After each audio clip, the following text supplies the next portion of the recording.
On the opposite end of the video call, my younger sister appeared, adorned in a dazzling outfit, flashing a wide grin. "Oh, sis, congrats on your wedding. What are you up to over there?" "Me? I'm just changing my dress," she remarked as she displayed her entire ensemble on the screen. To my surprise, she was wearing the exact same colored dress I had chosen. Curiosity got the better of me as I wondered what a wedding without any relatives would feel like. "I'd love to see it," I responded innocently. However, my sister, subtly trying to one-up me, exclaimed upon seeing the screen, "What on earth is happening over there at your venue?" My name is Nancy, a 30-year-old office worker, about to marry my boyfriend Paul, who is a year older.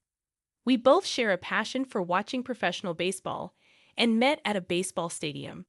He proposed on the way home from a game, and we found ourselves in a situation akin to the seventh-inning stretch, not allowing a run despite having runners on base. However, an unexpected adversary emerged: my sister Lily, 4 years younger. Lily, with a cute face even more adorable than mine, harbors a slightly twisted personality.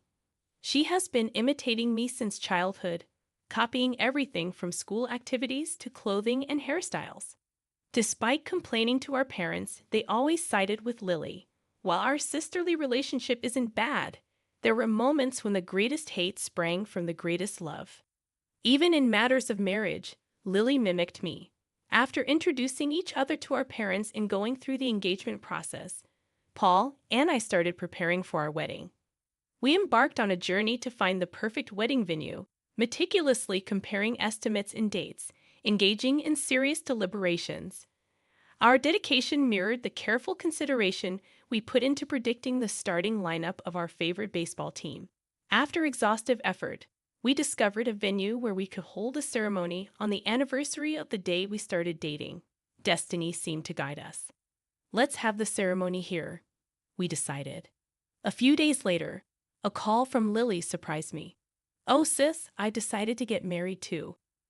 I genuinely congratulated her, and Lily laughed happily, explaining, "I thought, since you're getting married, I should too." I pushed him to propose to me. I was taken aback, questioning the reason behind her decision. "Getting married just because I am? Is that really okay?" I asked. Lily casually revealed, "Guess what? I accidentally set my wedding date to be the same as yours. Turns out the day you guys picked is considered lucky or something, right?" We thought we might as well go with the flow. Despite the coincidence, we had chosen our anniversary for sentimental reasons. "Lucky day indeed," I replied, trying to accept the situation. However, my bewilderment grew when Lily added, "We decided to get married on our anniversary. Why on earth would she do something so unreasonable?" "What about the guests? Isn't it better if they attend my wedding? I mean, come on.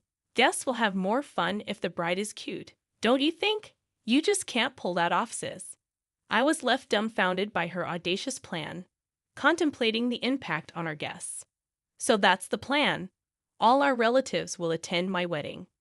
"I've already contacted everyone in our family," Lily confidently declared. Lily's abrupt hang-up left me in a state of panic. She had already contacted everyone, and the swift action felt like a runner being forced out at home plate due to a fly ball in foul territory. If I contacted our relatives now, I feared they would view me as the unreasonable one and sympathize with Lily's situation. What a disaster. Until now, Lily's antics had been only slightly annoying, but now she had directly challenged me. Faced with such a formidable adversary, we had two options: either change our wedding date or proceed as planned, a change-up or a straight play. Apologizing to Paul for Lily's inconsiderate actions, I sobbed. When we discussed it with our parents, they expressed the hope that we could resolve the issue ourselves, subtly implying that they expected me to be the one to give in. Frustration and sadness overwhelmed me. I felt fed up with my sister and parents seemingly happy about jeopardizing their eldest daughter's wedding. My husband genuinely listened to my concerns but pointed out, "Your sister is the kind of person who mimics everything, right? If we move our wedding date, won't she just do the same and end up overlapping with us?" Convinced by his reasoning, I agreed that adjusting our schedule, only for it to be crushed again, would turn our wedding memory into a single word: disastrous. I refused to let that happen. If it's going to end up like that, there's no point in moving the date. We should value our anniversary and proceed with the ceremony as planned, he suggested. The realization hit me that none of our family or relatives might attend. Worried about inconveniencing them, I fretted, let's think about that. With our heads together, my husband and I decided to keep our wedding date. Our parents were terrified at the thought of their two daughters having weddings on the same day, causing a scramble for attendees. Think again. It will inconvenience our relatives. At least push it back by 6 months. You don't say the same thing to her, they advised. She was the one who selfishly decided this, and it seemed like everyone thought that if I backed down, everything would resolve itself. I refused to comply with their expectations any longer. This was my once-in-a-lifetime wedding. When I shouted my feelings out loud, my parents were flustered, but soon they confronted me with stern faces, insisting on an apology. Your dad and mom didn't mean anything like that. It's rude to talk to your parents like that, they scolded. If I were the judge, parents like these would be ejected. That was it. I no longer saw them as my parents. Goodbye. I am no longer your daughter. And so, I had a fallout with my parents. Surprisingly, I didn't feel sad. Instead, I felt relieved. It was their choice. After falling out with our parents, my sister contacted me immediately. Sis, what did you say to mom and dad? Both of them look really scared, and the atmosphere at home is so tense. I calmly informed her that I told them I'm not changing the date for the wedding. What? My sister gasped. But all our relatives are going to come to my wedding, right? Including dad and mom. Are you okay with that? I replied, I'm fine. Do as you please. I've cut ties with my parents, so I don't care about the relatives either. Wow, really? Then let's both have fabulous weddings, my sister suggested, seemingly unfazed. I admired her audacity. She was the type to pretend she's hurt even if she wasn't hit by a dead ball. The only reason we've been getting along as sisters so far was because I've been putting up with her, silently enduring to keep our family together. Perhaps this fueled my sister's audacity. By the way, sis, what kind of invitations did you choose? What pattern? What color? Are the addresses handwritten or printed? She inquired. I haven't decided yet, I replied. Well, make up your mind. You've got great taste. I want to use yours as a reference. The word reference made it clear. She was planning to copy me, as my husband predicted. If I were to change my wedding plans, she would follow and mimic me. Once I became aware of how much I had been enduring, my sister's copycat behavior began to feel like tremendous stress. But wait, this might be an opportunity to stop unnecessary endurance, a chance to give a piece of my mind to my annoying sister and my insensitive parents. I pondered a few options, and then it struck me, oh wait, I'll send you some pictures. I decided to be unexpectedly kind to my sister. My sister, oblivious to my intentions, rejoiced with perverse delight. Wow, I'm so happy. I knew I could count on you, sis, she exclaimed. If she wanted to rely on me, then so be it.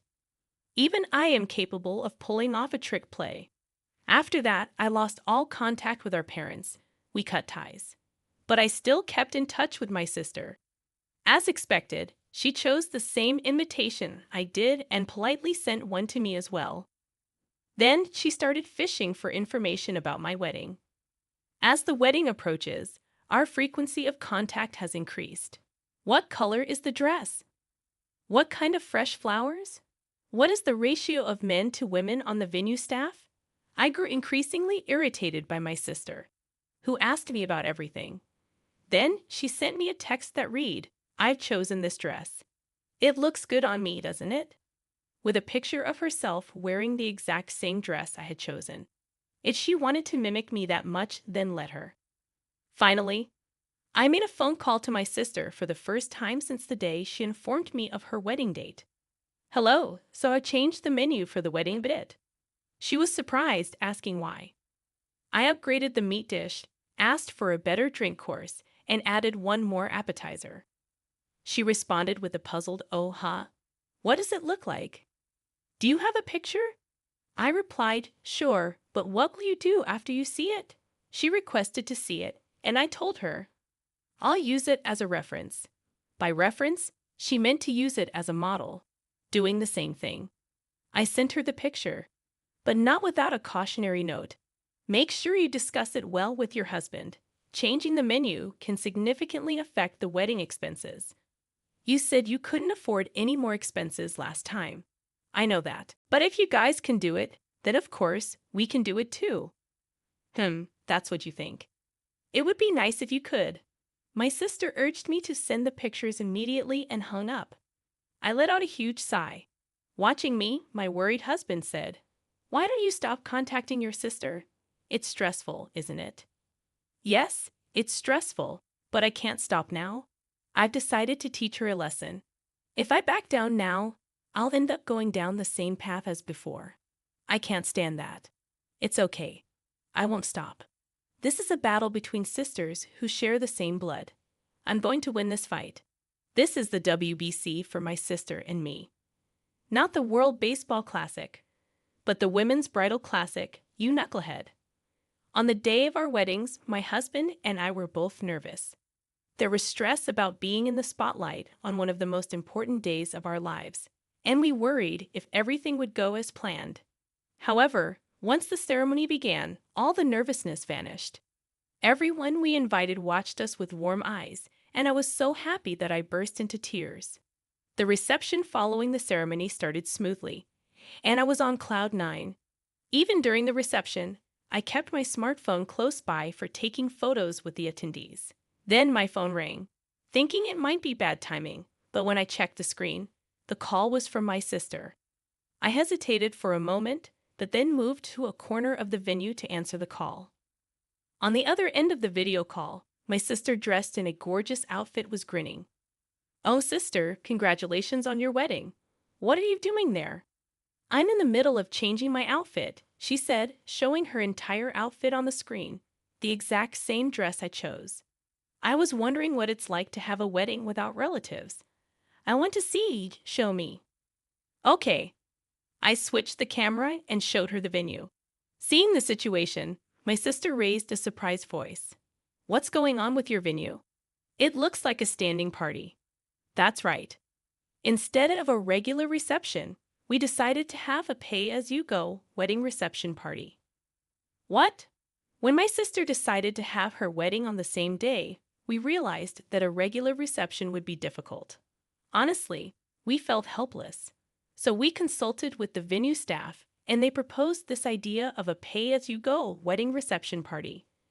We decided not to have a formal reception, but a casual party instead.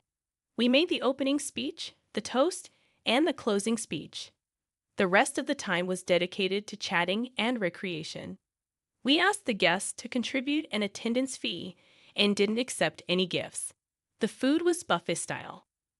Normally, a reception serves a full-course meal, limiting the number of people at one table. With buffet style, you can increase the number of people around a table, inviting more guests.